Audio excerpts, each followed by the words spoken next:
Welcome back to Studio.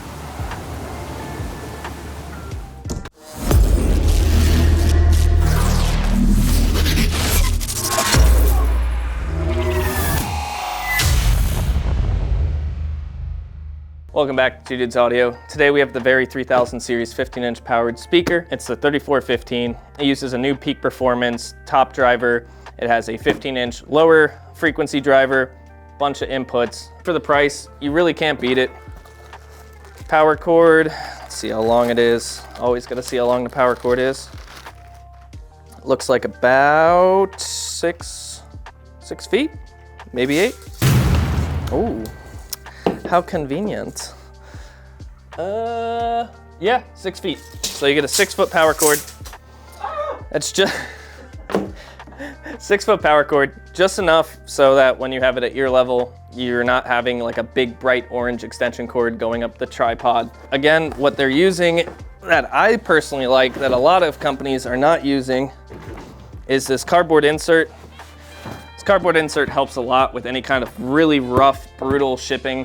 You have an owner's manual, you have a warranty. They actually give you 2-year limited warranty. You got a bunch of inputs, again on the back, bass, treble, input 1, input 2, input 3, the subcuts like I was saying before, all the voicing presets. You have standard, club, speech, floor monitor, and custom, which is the app. So Harbinger now makes an app for these VARI speakers, which allows you full DSP control. You have a bunch of adjustments you can make through the app. And really, I mean, what more could you ask for the price? On top of that, which we were discussing before, you actually have a set screw. Thankfully, Harbinger thought about that. They gave you a nice little set screw. On the front, you have a nice metal grill. It is plenty strong. You have a nice little 3000 series metal badge.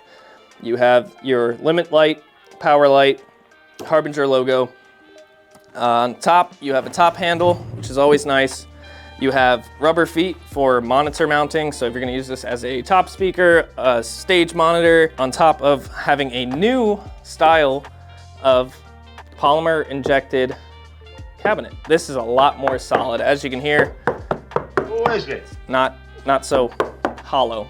Very, very solid. On top of all the new features that Harbinger has, this is a 350 watt RMS lower driver, 50 watt RMS top driver. So you get a total of 400 watts RMS. And for the price, I believe it. A USB charging port, 2.1 amps. It'll charge iPads, iPhones, any kind of mobile device. I know a lot of you mobile DJs like to film some of your events and gigs. You have your power switch, you have a fuse like usual. You can switch it between 110 and 220. Before we take this thing apart, I just want to preface this because I think this is ridiculous, and honestly, Harbinger, come on. I mean, you could be playing a gig, and this thing could be vibrating, and it just,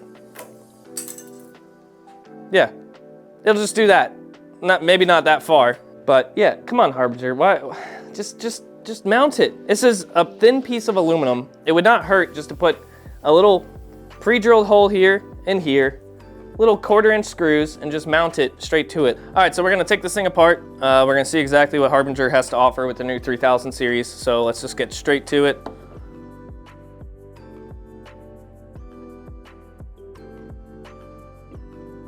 Let's see what we're working with here. Ooh, not too bad. Wow, yeah, you can definitely tell this is like an injection molded cabinet. I mean, you have a very, very smooth, nice waveguide up front here. You have a 15-inch driver with a tri-fold accordion surround. Looks like a decent dust cap. Hopefully the voice coil underneath it is comparable to how big this dust cap is. Does have good acoustics in terms of any kind of bass response and stuff like that, as you guys will hear. It's pretty impressive. I mean, we had it outside. This thing does do really well outdoors. Let's see exactly what's inside of this guy.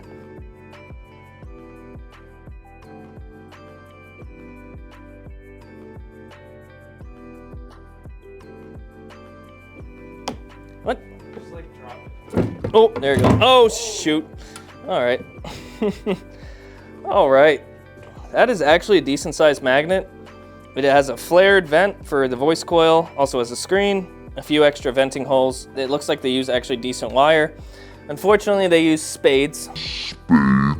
Emotional damage. Not a fan of spades.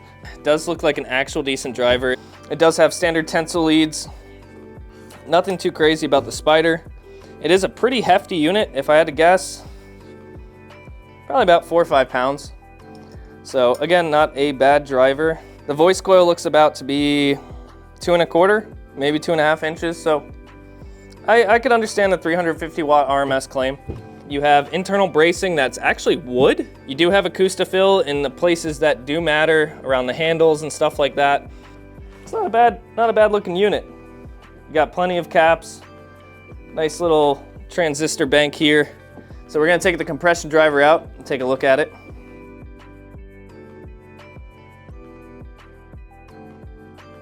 All right, so this is our Harbinger's new compression driver. It's a peak setup, which is a polyether ether ketone high frequency driver. It does come with a little grill in front, which a lot of compression drivers do. We're gonna take the back off and just see exactly what's hiding behind this magnet. Take these spades off.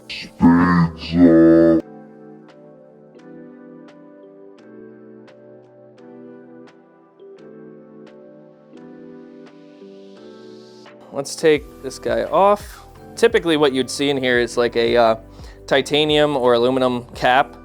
This has some kind of coating or doping on it that makes it seem almost like, I don't want to say plastic, but it's definitely different. I have not seen a compression driver's voice coil have that kind of color. It almost has like a ceramic color to it.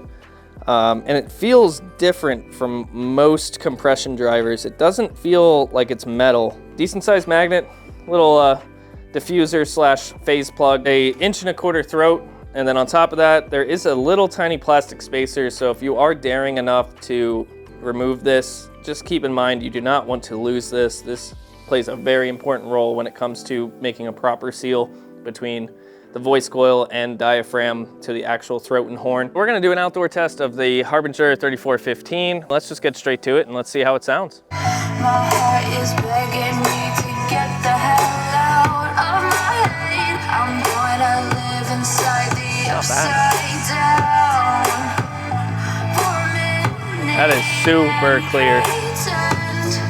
That mid-range, high end too. Those new peaks are smooth as can be.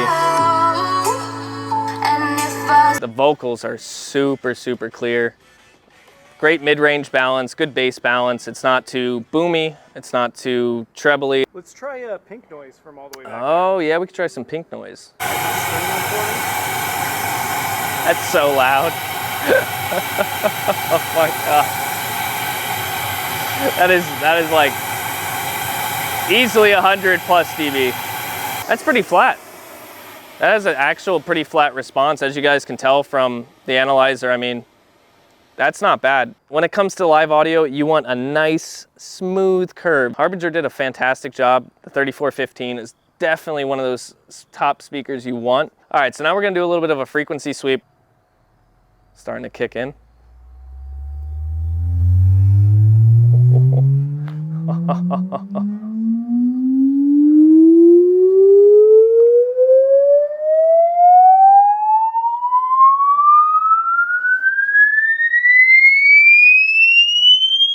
Oh, God. Holy shit. Oh. That was a bit much. I would say that's plenty loud. Yeah. Sound meter. All right, so we're about 35 feet away. We're going to give this a peak test. We have the gain knob all the way up. Hopefully the neighbors don't mind too much. Let's get to it.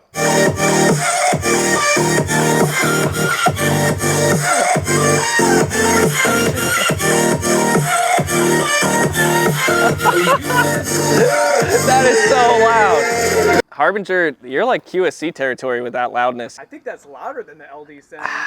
Yeah, honestly, that's really impressive. Those 15s are nothing to mess around with. I mean, you buy a set of these and you're gonna be set. Like outdoor venue, indoor venue, you name it, you're good.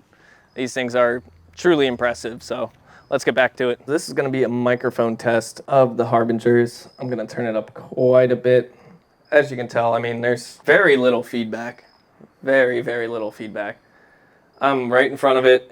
The gain knob is all the way up. I mean, if I yell, we might get some feedback, but other than that, Hear how clear that is? All right, so now we're gonna do a free air test. One thing I did notice after we took off the grill, it is actually not necessarily felt lined, but they do have a cloth lining to this, which helps cut down on dust, debris, any kind of dirt. It seems like they might have glued the magnet to the basket. It could have bolts.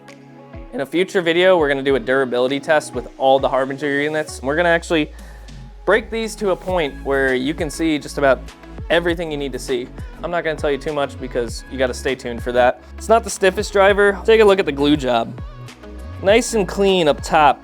And then I don't really know what happened down here. The dust cap itself actually has a little bit of excess glue around it too. Not to say this is bad, but come on, Harbinger. Get your quality control people to do a little bit of a better job. Regardless, let's free air test it. Let's see what it can do. Oh, there she goes.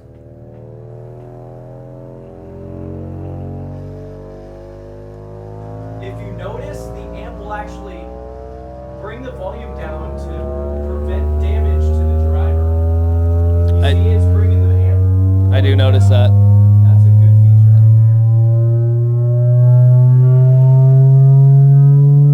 there. The input is actually fully peaked, so the gain is all the way up. So we are purposely clipping this guy. I don't think that we're, going through normal testing. We are throwing the book at it.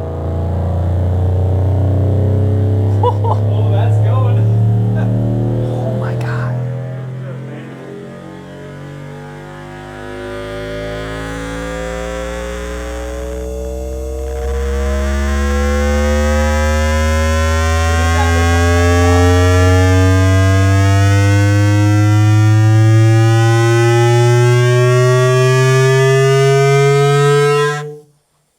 Again.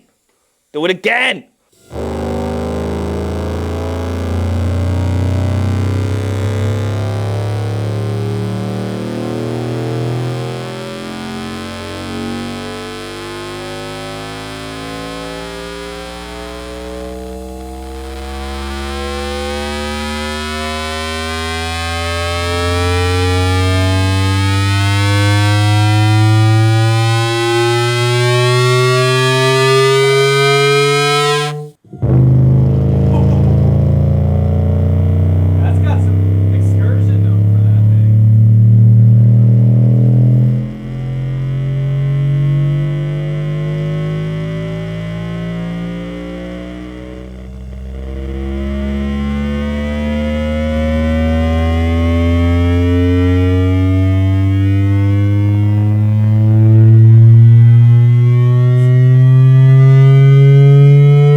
Oh, yeah. Let me smell it. It's getting a little stinky. I got you. Yo. One more time for the viewers.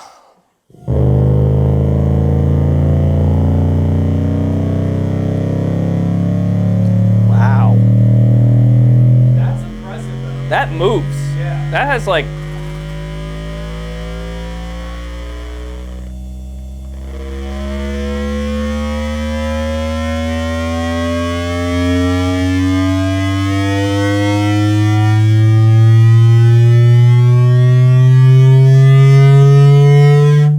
As you guys have seen, we put this thing through the ringer.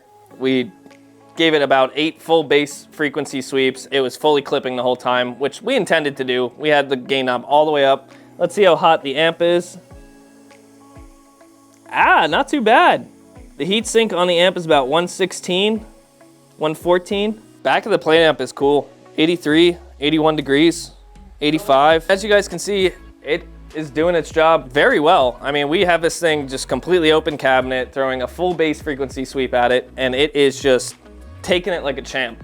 Not only that, but I'm really impressed that the horn driver's hanging in there. I mean, usually the first thing to go on a lot of top speakers is the horn. Woofers are a little more robust. Of course, Harbinger has a soft clipping limiter, and that helps. It actually will lower the volume.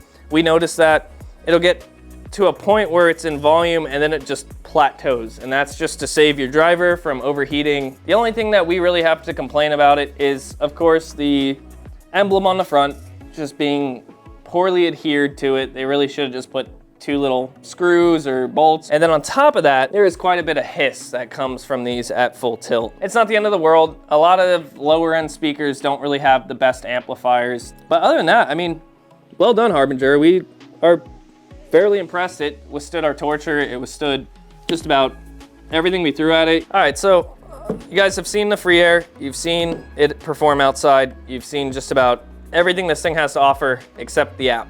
So Harbinger now offers a full DSP app. You can adjust just literally anything you need to. You can adjust the full gain, whether it's the top end, the low end. You can even select different points. So like with this, I can move the points anywhere I want. So anywhere on the frequency spectrum, and it actually shows it. It shows the Q factor. It shows how much the dB is, and you can personally adjust it. It gives you full DSP control. And that is something that, for the money, that is not a typical thing that you will get with any top speaker in this price category. They do have presets, so you can, change it from standard to club, speech, those 5 presets you can just do on the fly from the app. The other thing too is with their Bluetooth, you have insane amounts of range. Not 30 feet, not 50 feet, upwards of 100 feet of range. I wish I could find more things to hate about it other than the fact that the badge falls off. There's really not much you can complain about. It sounds good, it's got plenty of volume, it's got more than enough bass, more than enough treble. It's honestly the best all-round speaker for the price that we've reviewed. The specifications don't lie to you. 350 watts RMS through this guy, 50 watts RMS through here. Harbinger did a good job with their 3415. They can take abuse. We've put them through the ringer. We're gonna put them through more abuse in later videos, which I can't wait for you guys to see. I don't wanna say too much about it, but you're gonna see just what we do to these guys. It's going to really push the durability to its limits in terms of what these can handle, what they can't handle, and we're just ultimately gonna completely obliterate them. I'm excited to do that. Thanks again, guys. This has been Two Dudes Audio. Take it easy.